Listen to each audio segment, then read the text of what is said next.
Okay, let's read a little bit more from Exodus. In fact, we're going to finish chapter 7 this time. And let's go ahead and do that right now. Verses 19 through 25. Also the Lord said to Moses, Say thou to Aaron, Take thy yard, and hold forth thine hand on the waters of Egypt, and on the floods of them, and on the streams of them, and on the mares, and all lakes of waters. Mares might be seas.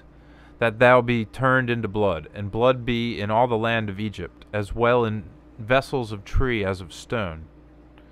And Moses and Aaron did so, and the Lord commanded, and Aaron reside the yard, and smote the water of the flood before Pharaoh and his servants, which water was turned into blood. And fishes that were in the flood died, and the flood was rotten, and Egyptians might not drink of the water of the flood, and blood was in all the land of Egypt. And the witches of Egyptians did in like manner by her enchantments. And the heart of Pharaoh was made hard, and he heard not them, as the Lord commanded. And he turned away himself, and entered into his house, neither he took it to heart, yea, in his time. For so hath all Egyptians digged water by the compass of the flood to drink, for they might not drink of the water of the flood. And 7 days were filled, and after that the Lord smote the flood. And now King James. And the Lord spake unto Moses, Say unto Aaron, Take thy rod, and stretch out thine hand upon the waters of Egypt, upon their streams, and upon their rivers, and upon their ponds, and upon all their pools of water, that they may become blood. And there may be blood throughout all the land of Egypt, both in wood and in stone. And Moses and Aaron did so, as the Lord commanded. And he lifted up the rod, and smote the waters that in the river in the sight of Pharaoh and in the sight of his servants.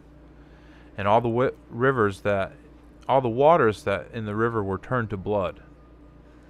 And the fish that in the river died, and the river stank, and the Egyptians could not drink of the water of the river, and there was blood throughout all the land of Egypt.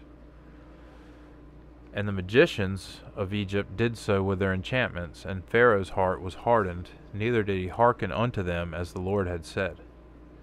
And Pharaoh turned and went into his house, neither did he set his heart to this also. And all the Egyptians digged round about the river for water to drink, for they could not drink of the water of the river. And 7 days were fulfilled after that the Lord had smitten the river. And so ends the reading. We will read chapter 8 next time.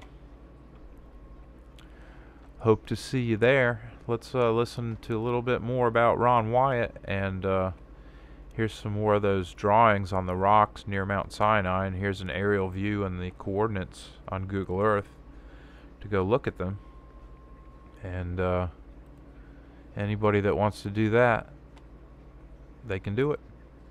And I assure you those men's lives have changed.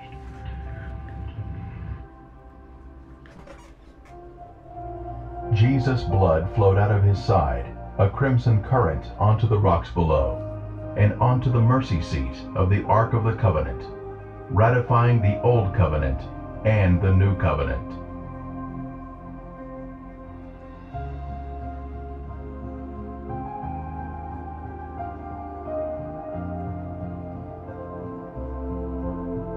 In the New Testament, it mentions the blood hidden in the earth. This is he who came by water and blood, Jesus Christ, not only by water, but by water and blood. And it is the Spirit that bears witness, because the Spirit is truth. For there are three that bear witness in heaven, the Father, the Word, and the Holy Spirit, and these three are one. And there are three that bear witness on earth, the Spirit, the water, and the blood, and these three agree as one. If we receive the witness of men, the witness of God is greater. For this is the witness of God, which he has testified of his Son. And Okay, we'll get more of that next time.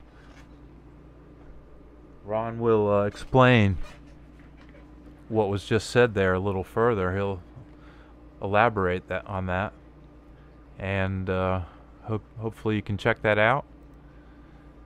And I'm gonna sign off. Bye, everybody.